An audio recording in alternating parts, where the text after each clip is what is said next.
오늘 이 아침 우리에게 주시는 하나님의 말씀 로마서 8장 31절에서 34절의 말씀이 되겠습니다. 로마서 8장 31절에서 34절에 있는 말씀 한 목소리로 합독하시겠습니다. 그런즉 이 일에 대하여 우리가 무슨 말하리요? 만일 하나님이 우리를 위하시면 누가 우리를 대적하리요? 자기 아들을 아끼지 아니하시고 우리 모든 사람을 위하여 내주신 이가 어찌 그 아들과 함께 모든 것을 우리에게 주시지 아니하겠느냐? 누가 능히 하나님께서 택하신 자들을 고발하리요? 의롭다 하신 이는 하나님이시니 누가 정죄하리요? 죽으실 뿐 아니라 다시 살아나신 이는 그리스도 예수시니 그는 하나님 우편에 계신 자여 우리를 위하여 간구하시는 자시니라. 아멘. 오늘 우리가 함께 읽은 로마서 8장 31절로부터 34절에 있는 말씀은 이제 하나님께서 하나님을 사랑하고 하나님의 뜻대로 부르심을 받은 자들을 위해서 하나님이 하시는 모든 일을 통해서 협력하여 합력하여 선을 이루는, 즉 우리의 구원을 이루게 해 주시는 분이시다라고 하는 우리가 지난 로마서 8장 28절의 그 말씀을 우리가 보았습니다. 오늘 주시는 8장 31절로 34절에 있는 말씀은 이제 그것에 대한 하나의 증거에 대한 부분이 되겠습니다. 그래서 오늘 주시는 8장 31절로부터 34절 그리고 39절까지 말씀은 두 가지 관점에서 하나님이 하시는 모든 일이 우리를 구원하기 위해서 하시는 것이다. 그래서 하나님께서 우리를 위해서 하신 일이 무엇이냐라고 하는 첫 번째 31절부터 34절에서는 마지막 심판의 때에 우리를 구원해 주시는 분, 그리고 35절로부터 39절에서는 그런 상황, 인간의 상황이 어떤 상황 속에 있는가라고 하는 것에 그 초점을 맞추고 있는데, 그 가운데에서 오늘 우리 31절부터 34절에 주시는 말씀은 이제 이 32절, 33절, 34절 이 석절에서 세 가지 수사적인 질문을 하면서 결국은 하나님께서 아들을 우리를 위해서 내주신 그분이 모든 것을 우리를 위해서 주시지 않겠느냐. 그래서 우리를 대적할 자가 없다라고 하는 겁니다. 이 말은 우리를 대적할 자가 없다라고 하는 그런 의미가 아니라 우리를 대적하는 이들이 많이 있지만 그러나 그들이 하나님 앞에, 즉 마지막 심판의 때에 그들이 우리를 대적하는 것이 유효하지 않다라고 하는 것입니다. 그것은 하나님께서 우리를 위해서 일하시기 때문이다. 그래서 우리가 이 하나님의 사랑, 그리스도의 사랑을 우리에게 강조하는 것이 오늘 주시는 31절로부터 34절의 말씀입니다. 따라서 우리가 오늘 주시는 말씀을 통해서 성도들의 믿음에 가장 중요한 것은 하나님이 나를 위해서 일하시는 분이시다. 비록 내가 어떤 어려움과 실패와 좌절과 절망 속에 있을지라도 하나님은 나를 위해서 일하시고, 그래서 하나님이 하시는 일이 결국은 나를 구원으로 인도하신다라고 하는 그런 확신을 가지고 우리가 살아가는 자들이 되어야 하고, 그래서 우리는 어떤 경우에도 좌절하거나 실망하거나 그러지 않는다라고 하는 거예요. 그러면 우리가 하나님께서 하나님이 하시는 모든 것이 나를 위한 것이다라고 하는 것을 어떻게 할 수 있느냐? 하나님께서 모든 사람들을 위해서 그 아들을 우리에게 내주셨는데, 그 아들을 내주신 분이 다른 것들을 우리를 위해서 주지 않으시겠느냐라고 하는 거예요. 그래서 하나님이 우리를 위해서 일하시기 때문에 우리는 이 세상을 살아가는 가운데에서 우리가 두려움 없는 삶을 살아가야 한다라고 하는 겁니다. 그래서 우리는 어려움 속에서도 우리는 결코 멸망하지 아니하고 다시 일어날 수 있고 회복할 수 있다라고 하는 것의 기초는 뭐냐면 믿음입니다. 하나님에 대한 바른 믿음의 고백이 우리의 그 신앙의 파운데이션이 되어서 기초가 되어야 한다라고 하는 거예요. 우리가 사람들이 어려움이 있으면 하나님이 이 어려움으로부터 나를 구원해 막 그런 어떤 아젠다를 중심으로 기도하는데, 성경이 우리에게 가르쳐 주는 건 근본이 해결되어지면 나머지는 자동으로 되어진다는 거예요. 그 근본의 해결은 뭐냐면 나와 하나님과의 관계가 바르게 정립되어지는데, 그 관계를 바르게 정립시켜 주시는 분이 예수 그리스도이시고, 우리가 예수 그리스도의 십자가에 대한 바른 믿음의 고백, 그것은 뭐냐면 예수께서 십자가에 달려 돌아가셨듯이 우리가 죄에 대해서 죽고 우리의 몸이 죽고 또 죽은 예수 그리스도를 죽은 자 가운데에서 다시 살려내신 하나님의 부활의 능력으로 우리 안에 하나님의 영이 다시 살아난 자, 그래서 내가 성령이 내 안에 계시는 새로운 생명, 새 생명이 되어졌고, 그리고 내 안에 예수께서 계심을 믿음으로, 그 다음에 우리가 그런 믿음을 가지고 우리가 세상을 살아가면 우리는 환경에 의해서 웃고 울고 하지 않을 수 있다라고 하는 겁니다. 흔들리지 않는다는 거예요. 그래서 가장 훌륭한 믿음 중 하나는 환경의 영향을 받지 않는 믿음입니다. 사람들이 예수 그리스도가 계시지 않고 성령 밖에 있는 사람들은 환경에 따라서 널뛰는 신앙생활을 하는 겁니다. 그래서 우리가 환경에 의해서 널뛰는 신앙생활, 결국은 이건 뭐냐면 다른 사람에 의해서 내 인생이 움직여진다라고 하는 것은 비참한 거예요. 그건 믿음이 없는 거예요.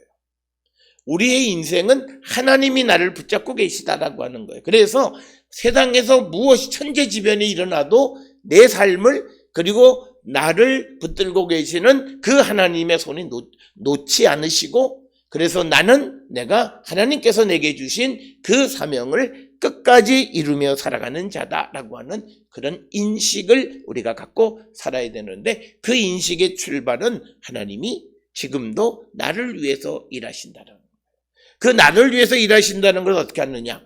바로 예수 그리스도의 십자가의 사건을 고백함으로. 그래서 하나님이 나를 사랑하시는 그 사랑은 예수 그리스도의 십자가에서 나타난다는 거죠.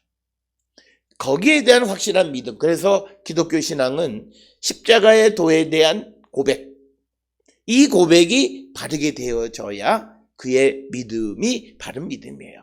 그런데 우리는 예수님 십자가에 달 돌아가셔서 부활하셨듯이 나도 부활할 거야 라고 얘기해요. 그런데 그 부활의 전제가 완전히 죽어야 돼요. 죽지 않으면 부활은 있을 수 없습니다. 그런데 그 죽음의 의미는 죄에 대해서 죽는다라고 하는 거예요. 그런데 우리가 죄에 대해서 우리가 결코 우리는 이길 수가 없어요. 그래서 바로 내 안에 성령께서 계심으로 성령이 내게 주시는 능력, 성령의 능력은 하늘의 권능을 입는 거예요. 그 능력으로 우리가 세상의 유혹을 이긴다는 거예요. 이걸 이해하지 못하면 안 돼요. 그래서 믿는 자냐 믿지 않는 자냐라고 하는 것은 성령의 능력 안에 사는 자냐 성령의 능력 밖에 사는 자냐는 거예요. 그래서 우리가 많은 사람들이 내가 믿음이 있다라고 해도 그 믿음이 내 의지에 의한 인간적인 믿음일 때 그 믿음은 조금은 본질로부터 벗어난 믿음이에요. 우리는 내가 결단해서 내가 뭘 해서 내 자의적으로 그래서 바울은 어제도 우리가 말씀을 드렸습니다만 인간의 어떤 능력에 대해서 별로 그렇게 중요하게 생각하지 않아요. 바울에게 있어서 우리가 세상을 이기는 힘도 성령이 우리에게 주시는 능력으로 세상을 이기는 거고, 그리고 우리가 어떤 사명을 맡아서 그 일을 감당하는 것도 성령이 우리에게 임하심으로, 하늘의 능력이 우리에게 임하심으로 우리가 그 일을 할 수 있다라고 하는 것이 바울의 신학이고 성경이 우리에게 가르쳐 주는 거예요. 그래서 나는 아무것도 아니에요. 오직 하나님의 성령의 능력이 내게 임하시면 누구도 무슨 일이든지 할 수 있는 거예요. 그렇기 때문에 우리는 오늘 주시는 이 말씀을 통해서 결국은 예수 그리스도의 십자가의 사건에 대한 설명이다라고 하는 것입니다. 따라서 오늘 주시는 31절의 질문이 바로 이거예요. 이 일에 대하여 우리가 무슨 말 하리요? 만일 하나님이 우리를 위하시면 누가 우리를 대적하리요? 오늘 주시는 본문 31절은 두 부분이에요. 그런즉 이 일에 대해서 우리가 무슨 말 하리요까지가 하나고, 그 다음에 31절 하반절에 이제 질문이에요. 만일 하나님이 우리를 위하시면 누가 우리를 대적하겠느냐? 그러니까 대적자들은 많이 있어요. 그러나 그들의 대적하는 것이 우리를 어떻게 할 수 없다는 거예요. 왜? 하나님이 우리를 위해서 일하시기 때문에. 그러면 하나님이 나를 위해서 일하신다는 어떻게 하는가? 하나님이 그 아들을 나를 위해서 내주셨다는 거예요. 그것을 통해서 그 아들을 내주신 분이 32절에 나와 있는 것처럼 모든 것을 우리에게, 나에게 주시지 않겠느냐라고 하는 거예요. 그래서 우리가 이 십자가의 예수 그리스도에 대한 바른 믿음의 고백이 있어야 그 사람의 신앙이 바른 신앙을 갖고 있다라고 하는 거예요. 오늘 우리가 살고 있는 이 시대에 마치 신앙을 어떤 인문학적으로 그건 다 사기꾼이에요. 우리가 신앙을 그렇게 설명할 수 있는 것이 아니라고 하는 거예요. 그렇게 우리가 그것은 그냥 기독교 학이에요. 기독교 학. 그러나 신앙은 그것이 아니라고 하는 거예요. 그걸 구별할 줄 알아야 돼요. 그래서 교회의 마당에서도 또 방송에서 무슨 인문학적인 신앙 어쩌고 저쩌고 하는 그런 말들은 아직 성령 밖에 있는 그런 인문학의 가장 큰 특성이 뭐예요? 사람이 가지고 있는 논리예요. 이해예요. 그런데 하나님이 하시는 일은 이해와 논리의 영역 밖에 있다는 거예요. 그건요, 우리가 간단하게 해결할 수 있어요. 어떤 이들이 어려운 일을 당하고 고난을 당하게 되면 그것은 쉽게 알아요. 사람들이 많이 그래요. 어떻게 사람이 논리 밖에 있는 것이 어떻게 알 수 있겠느냐? 아직 성령을 체험하지 못하니까 그런 말을 하는 거예요. 성령을 체험해서 하나님의 은혜를 체험하면 하나님의 은혜는 당신 죽어. 그런데 살려주시잖아요. 당신 안 돼. 그런데 하나님 되게 해주시잖아요. 그것보다 더 우리가 그 논리를 넘어서는 하나님의 역사하심을 우리가 어찌 이해하지 못하겠어요. 그런데 성령 밖에 있으면 그걸 이해하지 못하니까 성경을 사람의 논리로 설명하려고 하니까 그건 뭐예요? 하나님은 사람의 머리로 다 이해되어질 수 있는 분이 아니라는 거예요. 그렇기 때문에 우리는 내가 이해하는 하나님의 영역이 전부가 아니라 일부이고, 그래서 우리가 가장 기독교 신앙에서 중요한 것은 예수 그리스도의 십자가에 누가 자기의 가장 귀한 것을 다른 사람, 그것도 죄인을 위해서 내주셔요. 이건 하나님이 하시는 거예요.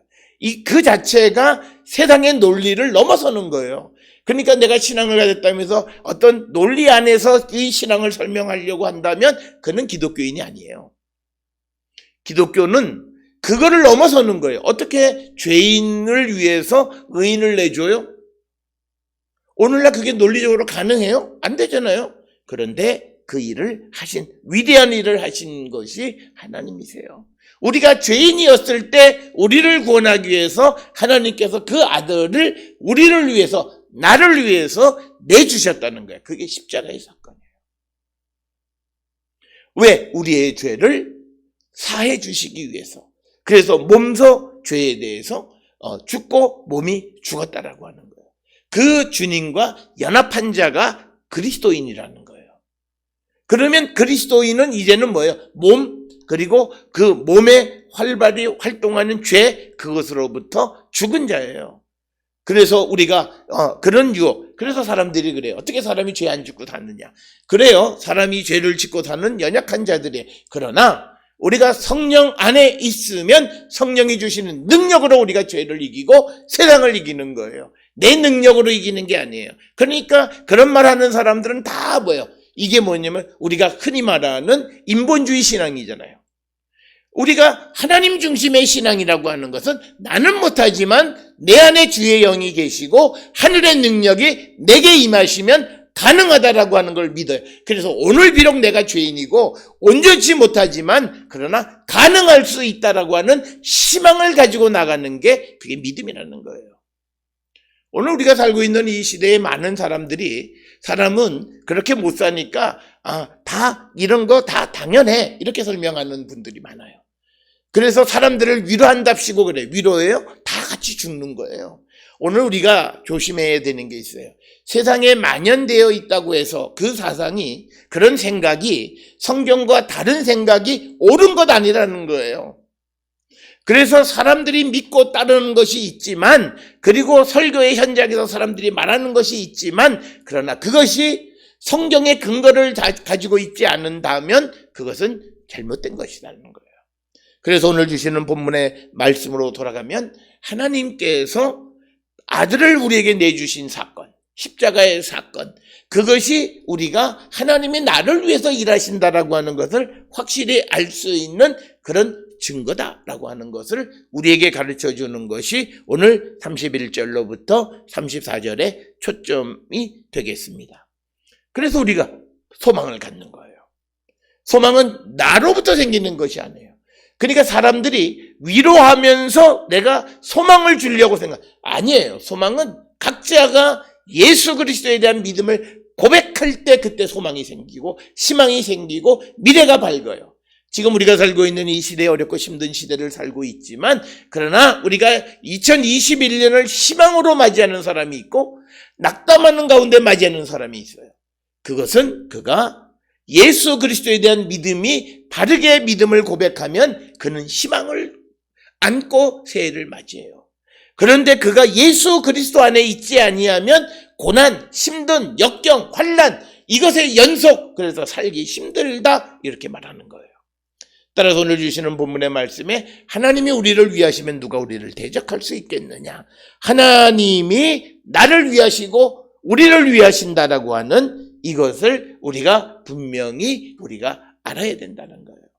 그래서 하나님이 나를 위해서 일을 하시고, 우리가 지난 시간에 보았듯이 합력하 28절에 하나님을 사랑하는 자 곧 그의 뜻대로 부르심을 입은 자에게는 모든 것이 합력하여 선을 이룬다. 모든 것이라고 하는 건 하나님이 우리를 위해서 하시는 모든 것이 우리를 구원으로 이끌어 간다라고 하는 거예요. 이걸 우리가 믿는 거예요. 그러면 그것을 우리가 어떻게 확신하느냐? 앞에서 말씀드린 32절에 있는 말씀에 그 아들과 함께 모든 것을 우리에게 주신다라고 하는 확신을 갖는 거예요. 그래서 십자가의 사건이 나를 위한 사건이라는 고백을 해야만 그는 하나님이 끝까지 나를 놓지 않고 나를 지켜주시는 내가 하나님의 사랑 안에 있다라고 하는 믿음을 확신하게 되어진다라고 하는 것입니다. 따라서 우리 모든 성도들이 오늘 우리가 살고 있는 이 시대에 우리의 대적자가 아무리 많아도 소용없어요. 우리의 환경이 아무리 어렵고 힘들어도 소용없어요. 하나님이 나를 위해서 일하신다. 하나님이 그 아들과 함께 나를 위해서 모든 것을 주신다라고 우리가 고백할 때 우리의 절망의 상황은 희망으로 바뀌는 거예요. 이 시대에 우리가 희망을 노래할 수 있는 건 바로 이거예요. 교회가 우리가 희망을 노래할 수 있는 것은 이 절망 속에서도 하나님이 우리를 위해서, 나를 위해서 일하신다라고 하는 믿음을 갖는 거예요. 그것이 이 고난의 때에 우리가 고난을 이기는 지름길이 되어지고 그 믿음을 가져야 된다라고 하는 것입니다. 그래서 결국은 하나님이 우리를 구원으로 합력하여 선을 이루시는 분이 하나님이시다라고 하는 것을 부연 설명해 주고 있는 것이 31절로부터 34절까지의 말씀이 되겠습니다. 그래서 우리가 꼭 기억하셔야 돼요. 내 안에 하나님의 영, 주님이 계시고 그리스도의 영, 성령이 계시면 성령이 우리에게 능력을 주셔서 세상을 이길 수 있게 하시고 죄를 이길 수 있게 하시고, 그리고 우리가 어떤 환경 속에 있을지라도 좌절하거나 절망하지 않게 하시고, 그리고 우리에게 하나님이 나를 위해서, 우리를 위해서 아들과 함께 모든 것을 주시면서 우리를 위해서 일하고 계시다라고 하는 그 확신을 갖고 있기 때문에 결코 우리는 내 앞에 있는 오늘의 우리의 고난 속에서 좌절하거나 포기하지 않는 삶을 살아갈 수 있다라고 하는, 그걸 우리에게 설명해 주는 것이 오늘 주시는 31절, 32절에 있는 말씀이 되겠습니다. 오늘 주시는 본문의 31절에 이 일에 대하여, 여기서 말하는 이 일이 가리키는 게 무엇냐라고 하는 것에 대해서 보편적으로 이 성경을 주석하는 학자들이 로마서 5장 1절로부터 8장 30절까지가 한 덩어리로 보는데, 5장 1절로부터 5장 8절에 나와 있는 이야기가 다시 이제 오늘 우리가 읽은 8장 31절로부터 39절까지 다시 소망이라고 하는 주제로 반복. 그래서 뭐냐면 이것을 inclusive, 즉 수미 쌍관, 즉 주제적인 면에서 같은 주제를 반복하고 있다라고 하는 거예요. 그렇게 우리가 설명하고 있고, 그런 의미에서 31절에 이 일은 5장 1절로부터 8장 30절까지 언급되었던 모든 것, 그것을 가리키는 것이다 라고 하는 것이 우리가 보통 오늘 우리가 볼 수 있는 주석에서 설명하는 것이 되겠습니다. 그래서 오늘 주시는 31절, 32절, 특히 31절에서 우리가 무슨 말을 하죠? 하나님이 우리를 위하시면, 여기서 우리를 위하는 것, 결국은 궁극적으로 우리의 구원을 위해서 합력하시면 누가 우리를 대적할까? 그 하나님의 구원에 대해서 방해하고 막아설 자는 아무도 없다라고 하는 거예요. 그러면서 이것을 좀 더 구체적으로 설명하는 것이 이제 3절에 다시 한번 질문하는 것이 바로 33절에서 누가 능히 하나님께서 택하신 자들을 고발하리요? 의롭다 하신 이는 하나님이 신이, 이렇게 이야기합니다. 그러니까 뭐냐면 오늘 우리에게 주시는 이 본문의 말씀에서 우리에게 강조하는 것은 하나님이 우리를 택하셨다는 거예요. 그러니까 부르셔서 택하신 자는 거예요. 그리고 그들을 의롭다 하신 분은 하나님이세요. 그런데 우리를 하나님 앞에 고발할 수가 없다라고 하는 거예요. 하나님이 나를 부르셔서 나를 의롭다 하셨는데 사람들이 나를 하나님 앞에 고발한다? 이 말이 안 된다는 거죠. 여기엔 전제가 있어요. 하나님께서 택하신 자들이 택함을 받은 자의 삶을 살아가는 거예요. 그래서 오늘 내가 정말 하나님께 부름받은, 하나님의 택함을 받은 사람인가를 우리가 확인해야 돼요. 이건 뭐냐면 내가 하나님의 택함 받은 자야 라고 하는 그냥 자기 인식으로만 끝나는 것이 아니라 내 삶이 하나님께서 택하신 그런 사람, 즉 하나님의 택함을 받은 자의 삶을 내가 살고 있어야 돼요. 그리고 내가 하나님께로부터 의롭다 칭함을 받은 사람인데 그런 삶을 살아야 돼요. 내가 하나님께서 나를 의롭다 해주셨는데 그 다음부터 내가 그런 확신 가운데 있으면서 계속 죄짓고 살아가면서 내가 하나님의 그 택함을 받은 자란 말은, 그건 말이 안 되는 거예요. 그러니까 하나님께서 택하시고 하나님께서 의롭다 하실 때는 그 안에 성령이 계세요. 그러면 성령의 인도함을 따라 살아가는 사람이 죄 짓고 살아가요? 그럴 수 없잖아요. 성령이 우리에게 죄를 짓게 하세요? 그럴 수 없어요. 성령, 하나님, 예수 그리스도 거룩하신 분이에요. 그러니까 우리를 거룩하게 해주시는 거예요. 그래서 내 삶이 거룩해야 돼요. 죄 짓지 않고 죄를 지었다 할지라도 그 죄 때문에 발버둥 치고 죄를 짓지 않으려고 몸부림치는 그런 삶을 살아가고 있는 사람들에게 오늘 주시는 본문 33절이 의미가 있다라고 하는 거예요. 그래서 이 33절, 34절에 있는 말씀은 하나님이 우리를 위하시기 때문에 우리를 대적할 자가 없다라고 하는 것에 대한 예증이 또 뭐냐면 하나님이 우리를 택하셨고 택하셔서 우리를 의롭다 하셨는데 어떻게 우리를 하나님 앞에 고발할 수 있느냐?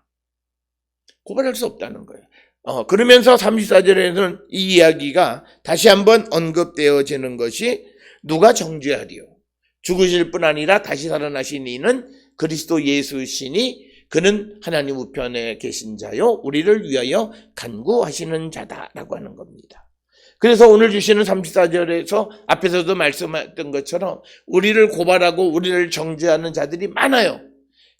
없다는 얘기가 아니에요. 우리를 정죄하는 자가 많아요. 그런데 그들의 정죄함이 마지막 하나님 앞에서, 즉 하늘의 법정에서 유효하지 않다는 거예요. 왜? 하나님 우편에 계신 예수 그리스도께서 우리를 위해서 간구하시는 분, 우리의 변호인이 되어주신다는 거예요. 여기서 우리가 꼭 기억하셔야 되는 것은 예수 그리스도께서는 우리의 변호인이지 우리의 재판관으로 등장하지 않아요. 그래서 요한복음에 예수께서는 우리를 위하실 거고 마지막 심판은 하나님이 하신다 이렇게 언급이 되어 있어요. 그래서 예수 그리스도는 우리의 변호인으로 계시면서 특히 우리의 오른쪽에 계신다라고 하는 거예요. 특별히 우리가 오른쪽이라고 하는 개념은 열왕기상 2장 19절에 보게 되면 밧세바가 솔로몬 왕의 오른쪽에서 아도니아를 위해서 간구하는 이야기를 봐요. 그래서 이 오른쪽이라고 하는 것은 누구를 위해서 간구하는 위치에 있는 사람들. 그래서 예수께서 하나님 우편에 계시다라고 하는 것은 예수님의 자리가 영광의 자리라고 하는 것을 나타낼 뿐만 아니라 그가 우리를 위해서 간구하시는 분임을, 그 기능적인 측면을 우리에게 가르쳐줍니다. 그러니까 사람들이 우리를 고발하고 사람들이 우리를 정죄하지만 그러나 예수 그리스도께서 우리를 위해서 간구하신, 내가 예수 그리스도의 십자가의 죽음과 그 예수 그리스도와 세례로 연합한 자가 됐잖아요. 그러면 예수 그리스도는 누구 편이라는 거예요? 바로 예수 그리스도는 우리를 위해서 간구하시는 분이시다라고 하는 거예요. 그런데 예수께서 우리를 위해서 간구하실 때 뭐예요? 하나님의 뜻대로 간구하시는 거죠. 그래서 하나님의 뜻은 우리가 구원에 이르는 자, 우리가 의롭다함을 받은 자로서 우리가 하나님 앞에 범죄하지 않는 삶을 살아가는 자들. 그래서 오늘 우리에게 주시는 31절로부터 34절에 있는 말씀은 하나님께서 우리를 위해서 일하시는 거예요. 그래서 누구도 우리의 앞길에 방해가 되어질 수 없다는 거예요. 그래서 오늘 살아가는 모든 성도들은 하나님이 나를 위해서 일하고 계시는 분이시고 하나님이 나를 위하시기 때문에 어느 누구도 나를 어떻게 할 수가 없다라고 하는 그 믿음을 가지고 살아야 돼요. 그래야 우리는 환경에 의해서, 다른 사람에 의해서 흔들리는 인생을 살아가지 않아요. 하나님이 나를 위해서 일하시고 나를 위해서 지금도 일하시는 분이라고 하는 그 믿음의 고백을 가지고 살아가는 거고, 그 하나님이 나를 위해서 일하신다라고 하는 것을 어떻게 하느냐? 나를 위해서 예수 그리스도를 내주셨어요. 그러면 아들을 내주신 하나님께서 나를 위해서 모든 것을 주시지 않겠느냐? 모든 것을 나를 위해서 하지 않으시겠느냐라고 하는 그런 믿음을 가질 수 있다라고 하는 거예요. 그렇기 때문에 우리는 이제 2020년 한 해를 마무리하고 2021년 새해를 우리가 계획할 때 우리의 믿음의 십자가의 자리를 다시 한번 찾아보셔야 돼요. 내 믿음의 출발이 십자가로부터 믿음의 고백이 바르게 되어지고 그 십자가의 죽으심과 부활의 참된 의미가 무엇인가를 돌아보고 나를 성찰하셔야 돼요. 그래서 우리가 아직도 부족한 것이 있을 때 하나님 앞에 회개하고 성령의 도우심으로 우리의 모든 죄로부터 자유로워지고 하나님이 우리를 구원하신 그 구원의 목적에 알맞는 삶을 살기로 결단하는 우리 모든 성도가 되어질 때 누가 우리를 아무리 고발해도 하나님 우편에 계시는 예수께서 우리의 변호인이 돼서 우리를 지켜주시는 분이시다라고 하는 겁니다. 그래서 하나님이 우리를 위하시기 때문에 우리는 이 세상을 살아갈 때 세상에 쫄 필요가 없어요. 두려워할 필요가 없어요. 염려할 필요가 없어요. 병, 사업의 실패, 또 환경의 어려움, 고난, 좌절, 절망, 그게 뭔데요? 하나님이 그것을 우리로부터 몰아내게 해주실 수도 있고 또 그것을 통해서 우리를 훈련하고 발전시키실 수도 있고, 그래서 우리는 어떤 상황 속에서도 하나님은 나를 위해서 일하시는 분이시다.